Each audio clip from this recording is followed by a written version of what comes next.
அவருடைய ஆசீர்வாதங்கள் பற்றின்மை, உறுதி மற்றும் மகிழ்ச்சியை கொண்டு வந்து நமது தியானங்களை மேம்படுத்துகின்றன. கார்த்திகேய பெருமான் இருளையும் அறியாமையை எதிர்த்து போராடும் தனது திறனின் அடையாளமாக வேலென்ற வேலை ஏந்தியிருக்கிறார்.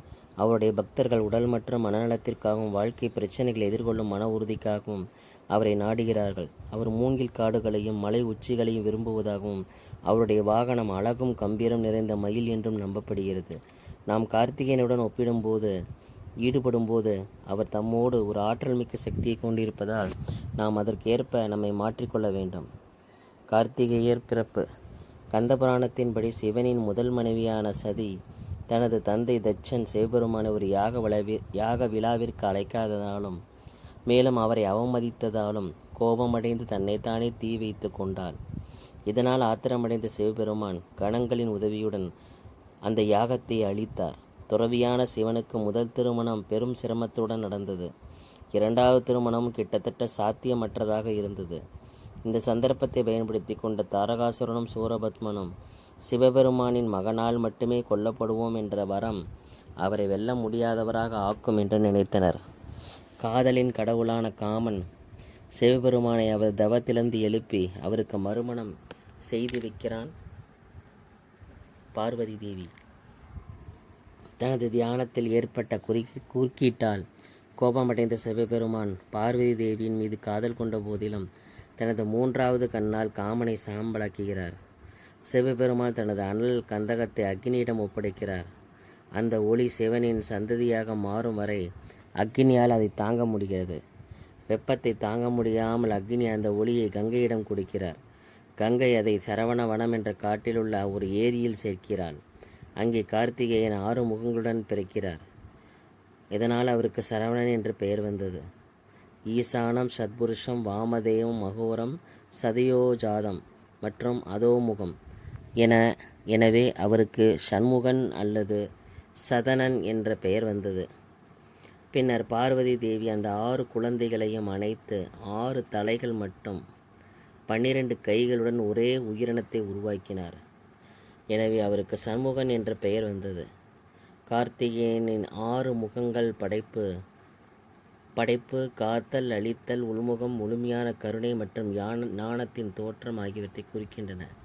அவர் அனைத்து ஞானத்திற்கு அதிபதியான கடவுள். மேலும் அவரது தந்தையான சிவபெருமானுக்கு பிரபஞ்சத்தின் மூலப்பதமான ஓம் என்பதன் பொருளை கற்பித்தார். கார்த்திகேய பெருமான் சுரக்காய் நட்சத்திர கூட்டத்தை சமஸ்கிருதத்தில் கிருத்திகா என்று குறிக்கும் 6 பெண்களால் பராமரிக்கப்பட்டதால் கார்த்திகேயன் என்று பெயர் பெற்றார். வைகாசி விசாகத்தின் முக்கியத்துவம். செவ்வாய் கிரகம் தொடர்பான பிரச்சனைகளுக்கு, குறிப்பாக குஜதோஷம் அல்லது மாங்கல்ய தோஷம் சம்பந்தப்பட்ட பிரச்சனைகளை கார்த்திகேய பெருமான் வழங்கப்படுகிறார். மேலும் அக்னிக்கான 6 எழுத்து மந்திரமான சரவணபவ என்று சொல்வதன் மூலம் அவரை அழைக்கலாம். சர சா மக்களை உங்கள் பக்கம் ஈர்க்கிறது. ரா வெற்றியை அளிக்கிறது. சர ப நோய் மற்றும் பிற துன்பங்களை நீக்குகிறது. சர பவ மற்றவர்களுடான பிரச்சனைகளை தீர்க்கிறது. பவ மற்றவர்களுக்கு உங்கள் மீதான ஈர்ப்பை அதிகரிக்கிறது. சரவண பவ எதிர்மறை ஆற்றலையும் தீய சக்திகளின் தாக்கத்தையும் தடுக்கிறது. வைகாசி விசாகத்தின் முக்கியத்துவம்.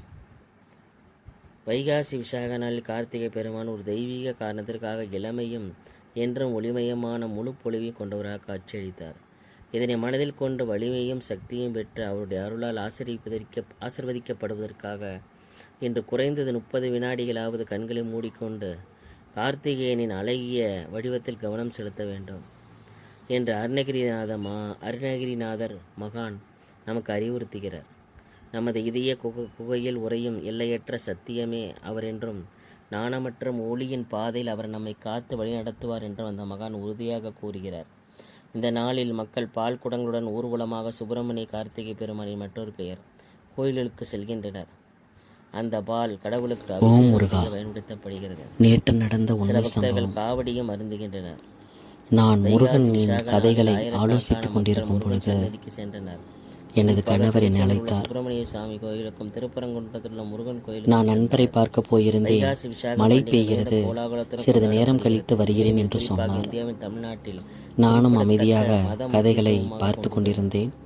வைகாசி சிறிது நேரம் கழித்து அவர் வீட்டிற்குள் வந்தார். இலங்கை, மாலத்தீவுகள், சிங்கப்பூர், மழை தண்ணீர் வாசலில் அதிகமாக இருந்ததால் வண்டியை ஏற்றும் பொழுது வண்டியோடு கீழே விழுந்திருப்பேன். கார்த்திகேயன் மகன் வந்து வண்டியை பிடித்து கொண்டதால் நான் தப்பித்தேன் என்றார். வர்ணிக்கப்படுகிறார். நான் அதிர்ச்சி சிவபெருமானின் மூன்றாவது கண்ணிலிருந்து உருவாக்கப்பட்ட பின்னர் தேவியுடன் எங்களை காப்பாற்றினாய். அவர் சிவபெருமான் உன்னை நான் நினைக்கும் பொழுது நீ என்னை நினைத்து விட்டாய்.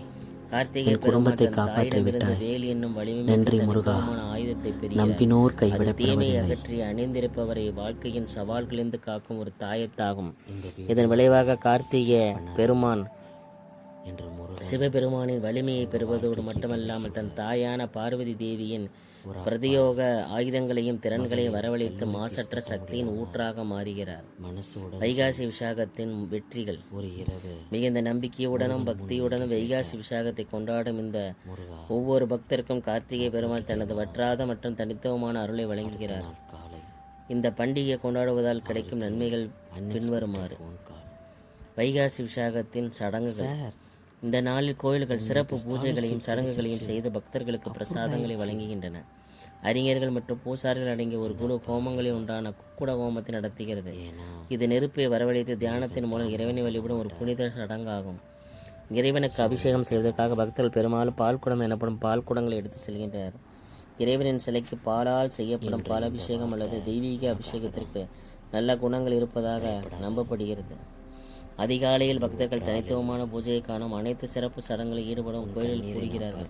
இந்த நாளில் பக்தர்கள் தங்கள் வீடுகளிலிருந்து கோயில் கணிசமானதோடு நடந்து செல்வதே வழக்கம். வழிபாட்டர்களுடன் சேர்ந்து கோயில் ரதமும் வீதிகள் வழியே ஒரு கண்கவர் ஊரமாக எடுத்து செல்லப்படும். வீட்டில் மக்கள் சூடான உணவுகளை தவிர்த்து பால் மற்றும் பழங்களை மட்டுமே உட்கொண்டு சிறப்பு விரதத்தை கடைபிடிப்பார்கள். மந்திர உச்சாடனம் மற்றும் பிரசாதங்கள் வழங்குதல் ஆகியவை இந்த விளைவின் கூறுகளாகும், விழாவின் கூறுகளாகும். மேலும் அவர்கள் முருகப்பெருமானுக்கு பக்தி பாடல்களை பாடுகிறார்கள். இறைவனின் சிலையிலது பரம்பொருளின் திருவுருவம் தனித்துவமான மாலைகள் மற்றும் மலர்களால் அலங்கரிக்கப்படுகிறது. இறைவனுக்கு மரியாதை செலுத்தும் விதமாக தேன், பால், பழங்கள் மற்றும் தயாரிக்கப்பட்ட இனிப்பு வகைகள் சிறப்பு பரிசுகளாக வழங்கப்படுகின்றன. நாள் முழுவதும் வீட்டில் சிறப்பு பூஜைகள் செய்தும் தியானம் செய்தும் கழிக்கப்படுகிறது. வைகாசி விசாகத்தின் போது பல கோவில்கள் 10 நாட்கள் பிரம்ம உற்சவத்தை கொண்டாடுகின்றன. மேலும் வீடுகளில் சிறப்பு பூஜை, ஜபம், ஹோமம், ஆரத்தி மற்றும் அபிஷேகம் ஆகியவையும் நடத்தப்படுகின்றன. இந்த நாளில் கோவில்கள் முருகன் மற்றும் வாளியின் புனித திருமணத்தையும் கொண்டாடுகின்றன. ஒருவரின் வாழ்க்கையில் திருமணம் தொடர்பான அனைத்து பிரச்சனைகளை தீர்க்கும் சக்தி இதற்கு இருப்பதால் இந்த திருமணத்தை நடத்துவது அல்லது இதில் கலந்து கொள்வது மிக பாக்கியமாக கருதப்படுகிறது. முருகப்பெருமானை வழிபடும் விதமாக வைகாசி விசாகம் நாள் முழுவதும் மந்திரங்கள் உச்சரித்தல், இறைவனை போற்றும் கீதங்கள் பாடுதல் மற்றும் தேன், பால், பழங்கள், தயாரிக்கப்பட்ட இனிப்புகள் போன்ற தனித்துவமான படையல்களால் நிரம்பியிருக்கும். சிறப்பு ஹோமம் மற்றும் ஆரத்தி செய்யப்பட்ட பிறகு பக்தர்களுக்கு பிரசாதமாக வழங்கப்படும். பக்தர்கள் இந்த மகத்தான தருணத்தை மிகுந்த உற்சாகத்துடனும் பக்தியுடனும் மகிழ்ச்சியுடனும் கொண்டாடுகிறார்கள். எனவே இது முருகன் கோயிலின் மிகப்பெரிய கொண்டாட்டங்களில் ஒன்றாகும். மக்கள் இந்நிகழ்வை வீடுகளில் கொண்டாடுவதோடு மிகுந்த ஆடம்பரத்துடனும் புனிதத்துடனும் பிரம்மாண்டமாகவும் நடத்தப்படும் விழாக்களில் பங்கேற்பதற்காக கோயில்களுக்கும் செல்கின்றனர்.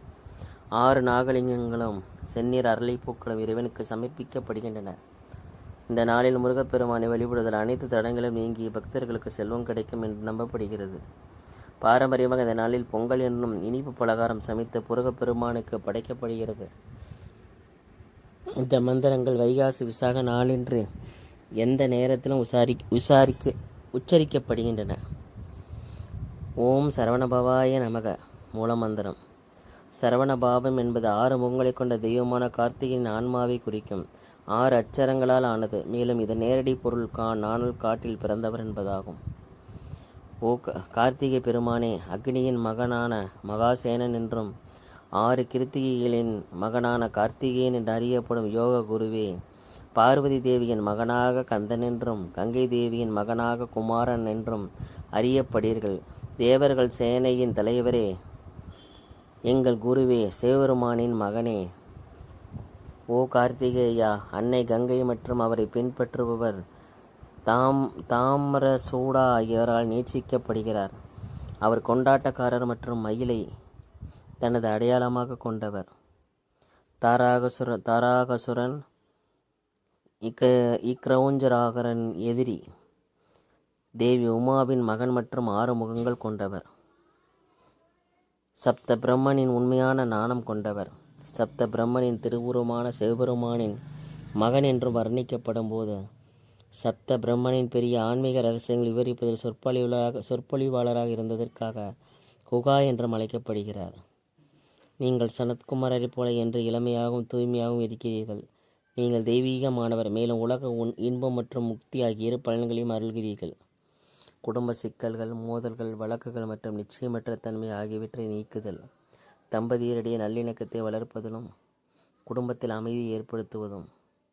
முருகப்பெருமான் தனது பக்தர்களை கிரகங்களிலிருந்து, தீய விளைவுகளிலிருந்து, கர்ம வினைகளிலிருந்து, பின் விளைவுகளிலிருந்து காக்கிறார்.